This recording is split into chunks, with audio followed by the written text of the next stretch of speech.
Welcome to Tamil learning hub channel. இன்னைக்கு நம்ம சேனலில் 4th ஸ்டாண்டர்ட் ஃபர்ஸ்ட் டேர்மில் இருக்கிற 4வது பாடம் முளைப்பாரி பாடல் தான் பார்க்க போகிறோம். முதல்ல இது என்ன வகையான பாடல்னு பார்த்தோன்னா, இது ஒரு நாட்டுப்புற பாடல். நாட்டுப்புற பாடல்னா என்னது? நாட்டுப்புற பாடல்னா அதுக்கு எந்த ஒரு விதிமுறைகளும் வரைமுறைகளுமே இருக்காது. நமக்கு எந்த வார்த்தைகள் தோணுதோ அதை வச்சு நம்மளா பாடுறது தான் நாட்டுப்புற பாட்டுன்னு சொல்லுவோம். இப்போ தாலாட்டு பாட்டு இல்லை வேலை செய்யும்போது முன்னாடி வயல்லலாம் வேலை செய்யும்போது அவங்களா பாட்டு பாடிட்டு அந்த வேலையோட அலுப்பு தெரியாமல் இருக்கிறதுக்காக பாட்டு பாடிட்டே வேலை செய்வாங்களாம். ஸோ அந்த மாதிரியான பாட்டு, கோவில் திருவிழாக்களில் பாடுற பாட்டு, இது எல்லாமே தான் நம்ம என்ன சொல்கிறோம்னா நாட்டுப்புற பாடல் அப்படின்னு சொல்கிறோம். இதுக்கு இப்போ திருக்குறள்னு நம்ம எடுத்துக்கிட்டோம்னா எப்படி இருக்கும்? மேலே 4 சீர் இருக்கணும், கீழே 3 சீர் இருக்கணும். ஆனால் அந்த மாதிரியான விதிமுறைகள் எதுவுமே இந்த நாட்டுப்புற பாடல்களுக்கு கிடையாது. இத்தனை அடியில் இருக்கணும், இத்தனை சீர் இருக்கணும், இவ்வளோ வரியில தான் இருக்கணும்னு இந்த மாதிரி எந்த ஒரு விதிமுறை வரைமுறை எதுவுமே இந்த நாட்டுப்புற பாடல்களுக்கு கிடையாது. மக்கள் மனசுல என்ன தோணுதோ அந்த வார்த்தைகளை வச்சு அவங்களா பாடுற பாடல்களை தான் நாட்டுப்புற பாடல்கள் அப்படின்னு சொல்றோம். அந்த நாட்டுப்புற பாடல்கள்ல ஒண்ணுதான் நமக்கு இங்க கொடுத்துருக்கிற முளைப்பாரி பாடல். சரி, இப்போ நம்ம பாடத்தை ஸ்டார்ட் பண்ணலாம். தன்ன நன்னே நானே தன தானே நன்னே நானே பொன்னாந்தா நாளையில வசந்த செவ்வாய்க்கிழமையில. இந்த செவ்வாய்க்கிழமை அப்படிங்கிறது நம்ம பேச்சு வழக்கில் சொல்லுவோம்ல, அந்த செவ்வாய்க்கிழமை தான். அதாவது இது செவ்வாய்க்கிழமை, நம்ம பேச்சு வழக்கில் சொல்கிற மாதிரி செவ்வாய்க்கிழமைன்னு கொடுத்துருக்காங்க. ஓலை கொட்டான் 2 எடுத்து ஓடும்பிள்ளை தொண்டலிட்டு தன்னா வாங்கியாந்த முத்துக்களை. இங்கே முத்துகள்னு சொல்கிறது நம்ம அந்த முளைப்பாரி தொட்டியில் போடக்கூடிய விதைகளை தான் முத்துகள் அப்படின்னு சொல்கிறாங்க. நவதானியங்கள் போடுவோம்ல, அது எல்லாத்தையுமே தான் முத்துகள் அப்படின்னு சொல்கிறாங்க. வாளியில் ஊற வச்சு கம்மந்தட்டை 2 எடுத்து கணுக்கணுவா முறிச்சு வச்சு. இங்கே கம்மந்தட்டை அப்படிங்கிறது இந்த கம்பை அறுவடை பண்ணதுக்கப்புறம் மிச்சம் எஞ்சி இருக்கக்கூடிய பகுதிகள் இருக்கும். பகுதிகள் அந்த நிலத்தில் அப்படியே இருக்கும். அதை தான் கம்மந்தட்டை அப்படின்னு சொல்லுவாங்க. இப்போ எப்படி நம்ம நெல்லை அறுவடை செஞ்சதுக்கப்புறம் அதோட தண்டு பகுதிகள், அதோட மிச்சம் இருக்க பகுதிகள்லாம் எஞ்சி இருக்குல்ல, அதை எப்படி நம்ம வைக்கோல்னு சொல்கிறோமோ அதே மாதிரி இந்த கம்பு சோளம் இதெல்லாம் அறுவடை செஞ்சதுக்கப்புறம் எஞ்சி இருக்கிற பகுதிகளை தான் தட்டை அப்படின்னு சொல்கிறாங்க. சோளத்தட்டை 2 எடுத்து சொலையா முறிச்சு வச்சு மாட்டாந்தொழு திறந்து. மாட்டாந்தொழு அப்படின்னா மாடு கட்டி இருக்கக்கூடிய இடம். அதாவது நம்ம மரபுப்படி பார்த்தோம்னா மாட்டுத்தொழுவம், ஆட்டுப்பட்டி, குதிரை கொட்டில் இந்த மாதிரி வரும். ஸோ அது வசிக்கக்கூடிய இடத்தை தான் இங்கே மாட்டாந்தொழு அப்படின்னு சொல்லியிருக்காங்க. மாட்டாந்தொழு திறந்து மாட்டெருவு அள்ளி மாட்டெருன்னா அந்த மாடோட கழிவுகள் இருக்குல்ல, அதை தான் மாட்டெருவு அப்படின்னு சொல்கிறாங்க. தன்னா ஆட்டாந்தொழு திறந்து. ஆட்டாந்தொழு திறந்து, இங்கே ஆட்டாந்தொழுன்னு சொல்லியிருக்காங்க. ஆனால் நம்ம முன்னாடி என்ன சொன்னோம்? ஆட்டுப்பட்டி. ஆட்டுப்பட்டின்னு தானே சொன்னோம். ஆனால் இங்கே ஆட்டாந்தொழுன்னு கொடுத்துருக்காங்க. ஏன்னா இது ஒரு நாட்டுப்புற பாட்டு. இந்த வார்த்தையே இப்படி தான் சொல்லணும், ஆட்டுப்பட்டின்னு தான் சொல்லணும்னு இதுக்கு எந்த ஒரு விதிமுறைகளும் கிடையாது. அதனால தான் பேச்சு வழக்கிலேயே ஆட்டாந்தொழுன்னு சொல்லியிருக்காங்க. ஆட்டாந்தொழு திறந்து ஆட்டெருவு அள்ளி ஆடோட கழிவுகள், அதாவது ஆட்டோட கழிவு மாடோட கழிவுகள் எல்லாமே வெறும் கழிவுகள் கிடையாது. அது மண்ணுக்கு செடிக்கு தேவையான நல்ல உரங்கள். அதனால தான் அதை கழிவுகள்னு சொல்லாமல் எரு அப்படின்னு சொல்கிறோம். கடுகுலையும் சிறுபயிறு, இங்கே என்னென்ன பயிர் வகைகள்லாம் போடுறாங்கன்னு சொல்கிறாங்க பாருங்க. சிறுபயிறு, காராமணிப்பயிறு, மிளகுலையும் சிறுபயிறு, கடுகு, காராமணிப்பயிறு, மிளகு இந்த மாதிரியான பல்வேறு தானியங்களையும் அந்த முளைப்பாரியில் போடுவாங்க. அப்படி போடும்போது அது 7 நாளைக்குள்ள அழகாக வளர்ந்து நிற்கும். அதை தான் முளைப்பாரி அப்படின்னு சொல்கிறோம். அடுத்ததுன்னு பார்த்தோன்னா முத்தான மணிப்பயிறு. முளை போட்ட 1ஆ நாள் ஓரையெல்லாம் முளைப்பாரி. 1ஆ நாள் அப்படின்னா முதல் நாள்.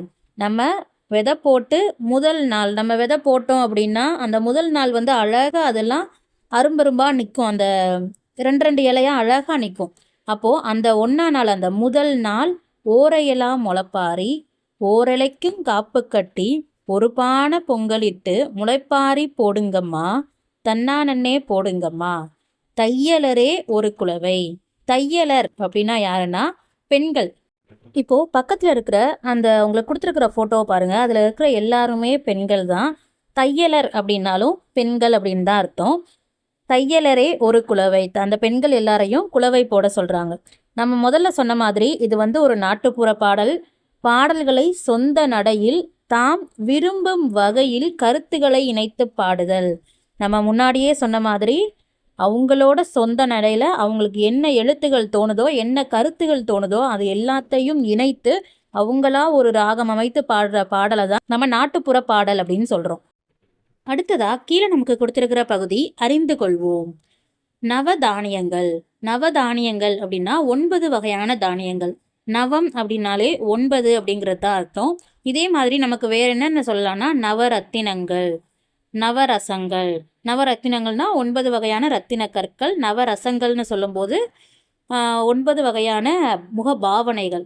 இப்போ இந்த நவதானியங்கள்ல நமக்கு என்னென்ன கொடுத்துருக்காங்கன்னா நெல், கோதுமை, பச்சைப்பயிறு, துவரை, மொச்சை, எள், கொள்ளு, உளுந்து, கொண்டைக்கடலை. கொண்டைக்கடலைன்னு சுண்டல். இது எல்லாமே தான் 9 வகையான தானியங்கள். அடுத்து நம்ம பார்க்க போகிறது இதோட புக் பேக் எக்ஸசைஸ். சரியான விடையை தெரிவு செய்து எழுதுவோமா? முதல் கேள்வி, இரண்டெடுத்து. இச்சொல்லை பிரித்து எழுத கிடைப்பது.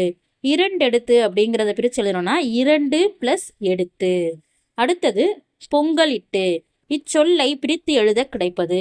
இந்த வார்த்தையில் லீ அப்படிங்கிறது தான் பிரிக்க போகிறோம். லீங்கிறத பிரித்தா என்ன வரும்? இல் + இ. லீங்கிறத வாய்ப்பாடுபடி பிரித்தோன்னா இல் + ஈன்னு வரும். அப்போது நமக்கான ஆன்சர் பொங்கல் + இட்டு.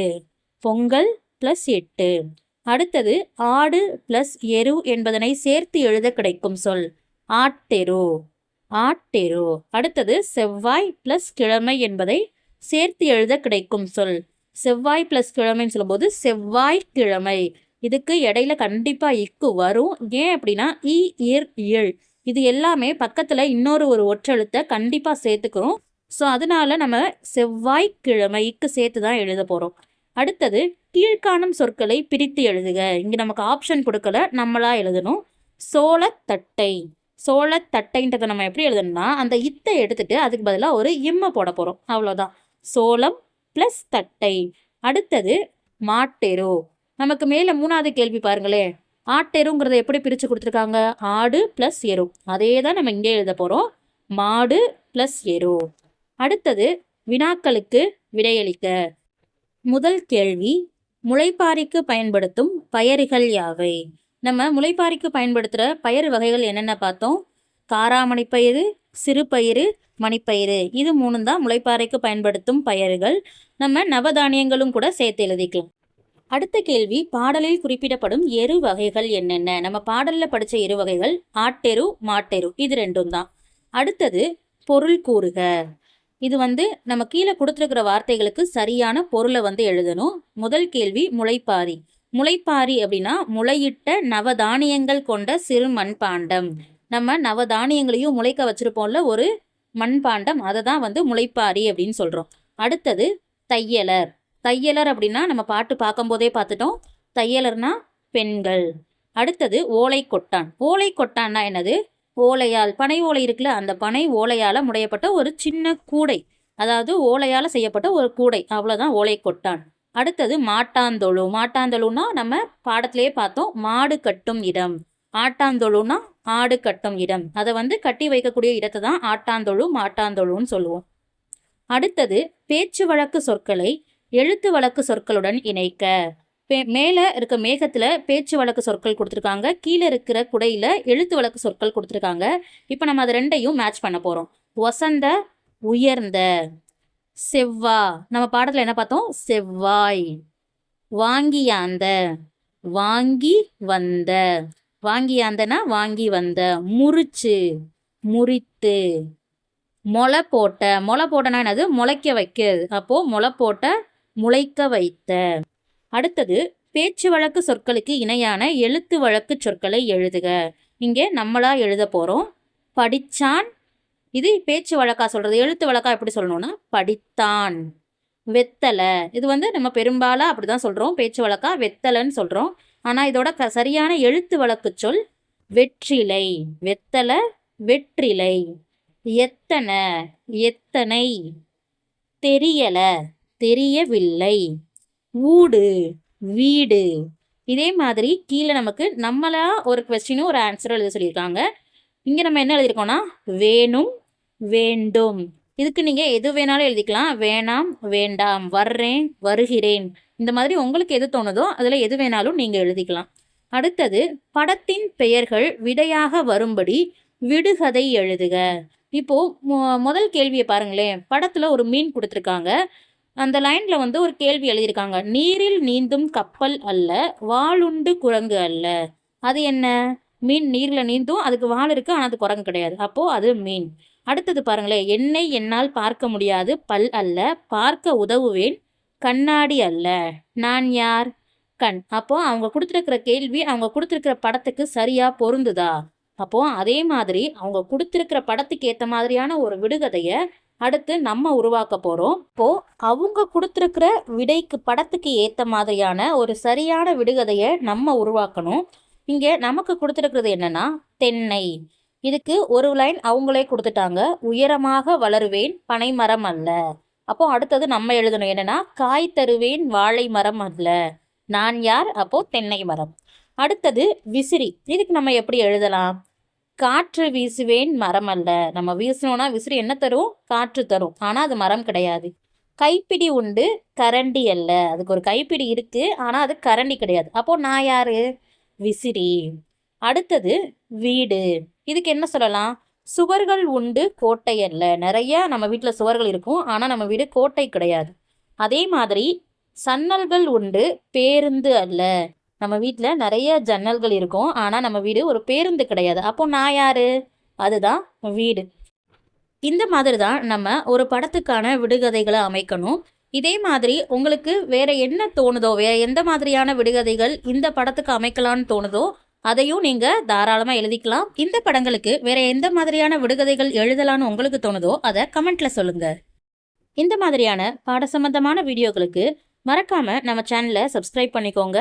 அடுத்தடுத்து வரப்போற வீடியோக்களை மிஸ் பண்ணாம பாருங்க. இந்த வீடியோவை ஒரு லைக் பண்ணிட்டு தேவைப்படுற உங்க ஃப்ரெண்ட்ஸுக்கு மறக்காம ஷேர் பண்ணுங்க. தேங்க்ஸ் ஃபார் வாட்சிங்.